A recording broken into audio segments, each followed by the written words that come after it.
혹시 이런 경험이 있으세요? 분명 상대방이 그렇게 말했는데 나중에 물어보면 내가 언제 그랬어? 네가 잘못 들은 거야 라고 하는 거예요. 그래서 내가 잘못 기억했나? 하고 넘어가죠. 근데 이런 일이 자꾸 반복되면서 점점 내 기억을 못 믿게 돼요. 솔직히 말해볼게요. 이거 읽으면서 나도 그런데 하신 분 꽤 계시죠? 이런 말도 들어보셨을 거예요. 너 왜 이렇게 예민해?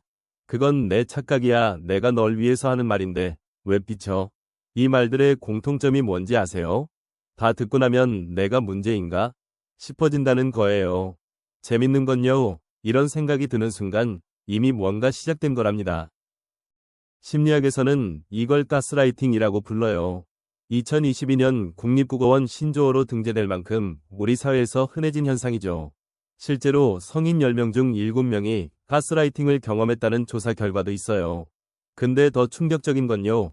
피해자의 80% 이상이 처음엔 자신이 당하고 있다는 걸 전혀 몰랐다고 해요. 왜냐면요.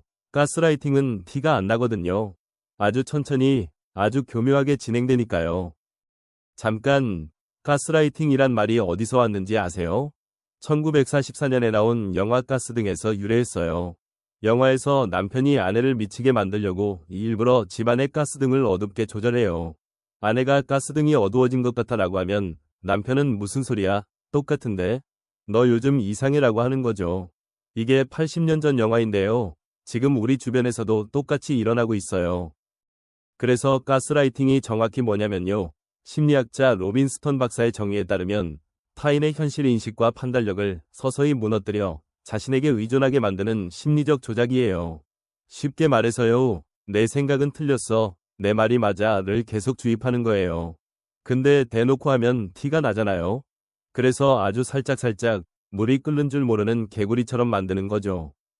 로빈스턴 박사는 가스라이팅을 3단계로 설명해요. 1단계는 불신의 씨앗 심기예요. 처음엔 사소해요. 네가 그렇게 말한 적 있어? 기억력이 안 좋네? 이런 식으로 작은 의심을 심어요. 이때 대부분 내가 진짜 잘못 기억했나? 하고 넘어가요. 이게 첫 번째 함정이에요. 우리 뇌는 반복되는 말을 진실로 받아들이거든요. 이 단계는 방어 무력화예요. 이 단계에서 피해자는 자기 입장을 열심히 설명하려고 해요. 아니, 내가 분명히 들었는데. 근데 상대방은 그때마다 또 시작이네 왜 이렇게 예민해? 피해의식이 너무 심해라고 해요. 신기한 게요. 이 말을 계속 들으면 내가 정말 예민한 건가? 싶어져요. 심리학에서는 이걸 인지부조화라고 하는데요. 쉽게 말해 내 생각이 틀렸을 수도 있다는 가능성을 받아들이게 되는 거예요. 마지막 3단계는 완전한 위존이에요. 이 단계에 오면 피해자는 자기 판단을 전혀 못 믿어요. 이 사람 말이 맞겠지. 내가 뭘 알겠어. 이런 생각이 자동으로 들어요. 심리학자 마틴 셀리그만이 말한 학습된 무기력 상태가 되는 거죠. 아무리 노력해도 안 된다는 걸 학습해버린 거예요. 정말 무서운 건요. 여기까지 오면 본인이 당하고 있다는 자각조차 없어요. 자, 이제 핵심이에요. 가스라이팅에 취약한 사람들의 공통점. 첫 번째는요. 아이러니하게도 공감 능력이 높은 사람이에요. 저 사람도 나름의 이유가 있겠지. 내가 이해해줘야지라는 생각을 잘하는 분들이요. 연구에 따르면 공감 능력 상위 20%인 사람들이 가스라이팅 피해자가 될 확률이 3배 더 높대요. 착한 게 죄가 되는 거냐고요? 아니요. 다만 그 착함을 이용하는 사람이 있다는 거예요. 두 번째 특성은 갈등을 피하려는 사람이에요. 싸우기 싫어서 그래. 내 말이 맞아 하고 넘어가는 분들 있죠? 솔직히 저도 그래요. 근데 이게 가스라이터에게는 초록불 신호거든요. 아, 이 사람은 내가 밀어붙이면 물러나는구나.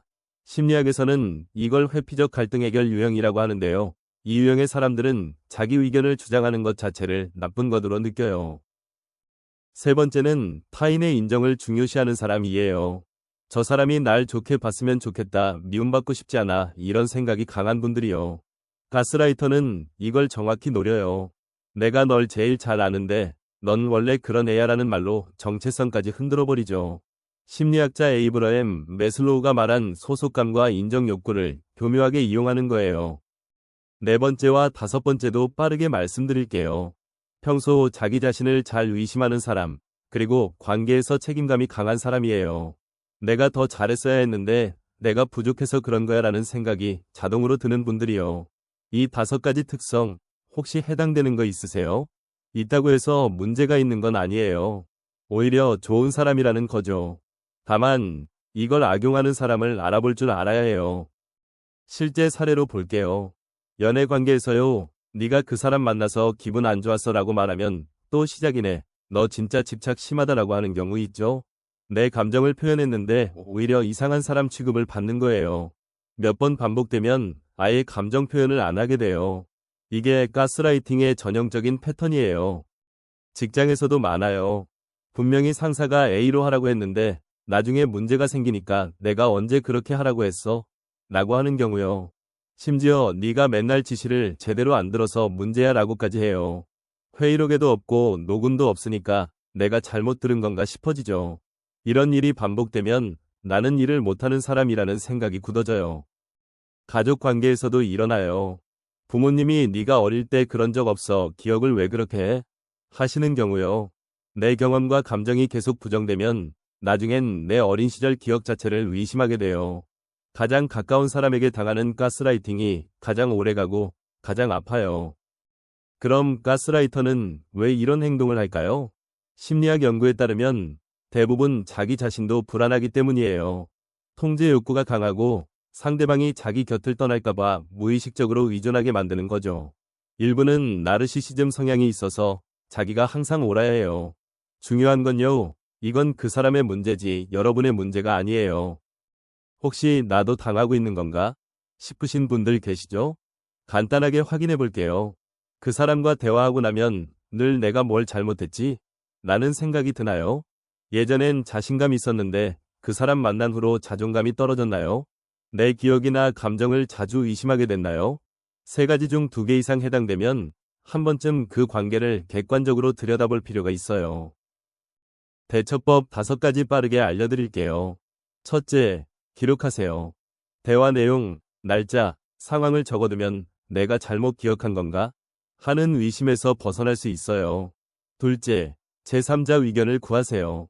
신뢰할 수 있는 친구나 가족에게 상황을 설명해 보세요. 셋째, 내 감정에 이름 붙이기예요. 이 상황에서 내가 느끼는 감정은 뭐지? 정확히 인식하는 것만으로도 달라져요. 넷째, 경계 설정이에요.